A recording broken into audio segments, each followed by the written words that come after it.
So my name is Chen. I'm a postdoc from Division of Pulmonary, Department of Medicine. So first of all, I'd like to thank RC program providing me a great opportunity to present my research. So I'd like to start my presentation with these two lung diseases. So first is asthma. As we all know, asthma is a chronic lung disease, which makes the breath harder, and it's been estimated that approximately 17.7 million American adults are affected by this disease. So there's no cure so far, but fortunately we have ways to control the disease progress. So the mortality rate is relatively low. Another disease is acute lung injury. Probably you are not familiar with this one. So this is a condition caused by bacterial infection, trauma, or inhalation of the chemical irritants like smoke. So there are about 200,000 patients each year, and the mortality rate is pretty high, it's 40%. So we are curious why those patients, they cannot recover from the disease.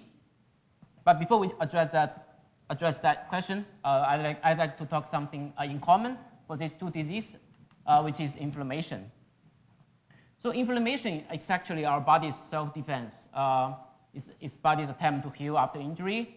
It's defense to invading pathogen like virus and bacteria. And it's necessary to repair those damaged tissue.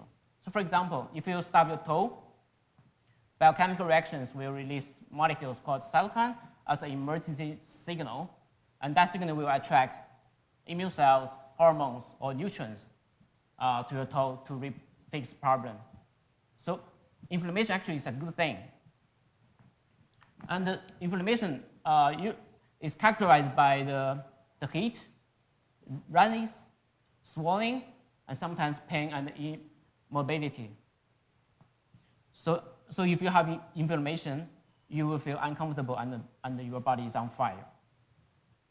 So we all know inflammation is a good thing, but if the inflammation cannot be terminated after the job done, then that would be dangerous.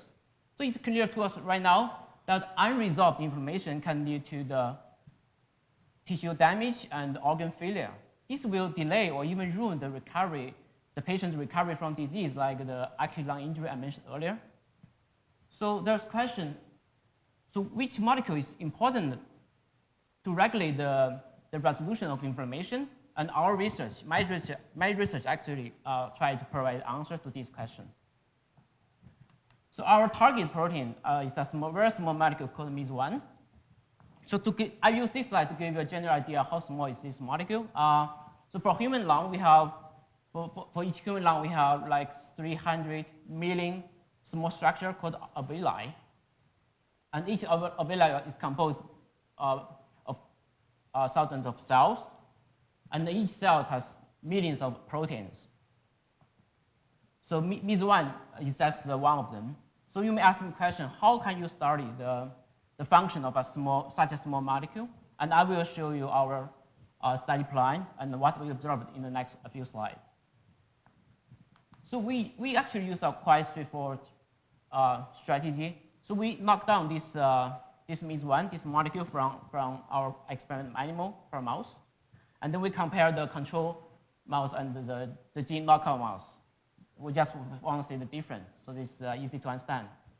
So you can see here, this is the study design step 1. So we deliver the Cree to the animal because we use this so-called Cree-Loxp technique. I know I will not go any further, but we deliver the Cree to the animal and we induce the MEIS1 deletion. This is our first step.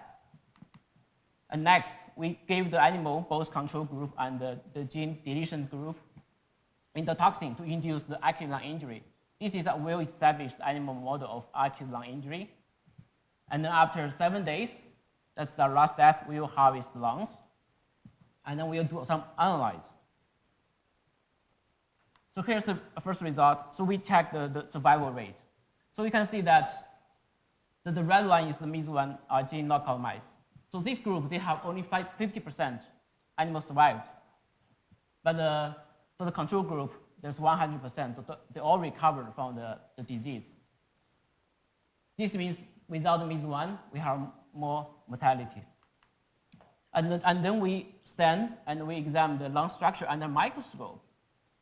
So from here you can see the MEIS1 knockout group. Those purple area, from there we can see the infiltrated immune cells and the destruction of the alveolar wall. So we draw a conclusion that here, without MEIS1, we have more lung injury. And last, we check the cytokine level from both groups. You remember I mentioned earlier, cytokine is the emergency signal that can initiate the inflammation. So basically, if we compare the red line and the blue, and you can see the cytokine production is more robust and prolonged in the gene knockout group. So here we draw a conclusion that MEIS1 actually play an important role in terminating the inflammation, and our research results have been published on the Nature Immunology, which is a top scientific journal in the field of inflammation and immunology. And right now, our lab's research is focusing on other inflammatory disease like asthma and emphysema. So hopefully, our research will lead to development of new, better medicine to the disease in the future. Thank you.